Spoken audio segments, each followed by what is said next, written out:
次は日本橋です。千日前線、近鉄線はお乗り換えです。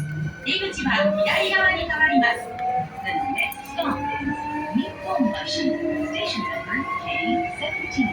Passengers will transfer here to the 千日前line and 近鉄モバイルバッテリーからの爆破や発水の事例が増えています。爆破や発水を避けながら、落ち着いて安全を確保し、速やかに台風に打ち合わせください。2号出口から下へ徒歩約6分、大阪信用金庫日本橋駅です。信用データカウンセリングの位置レンタルクリニック。次を利用専門学校へお越しの方は、次でお乗りください。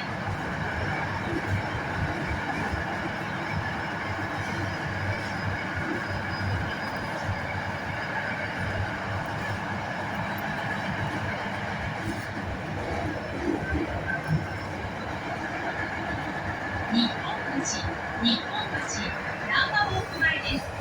千日前線、近鉄線はお乗り換えです。左側の扉が開きます。ご注意ください。日本橋 You will be stopping at 日本橋 Station number K17. Passengers will transfer here to the 千日前line and 近鉄 line. The doors on the left side will open. Please be careful of the train doors.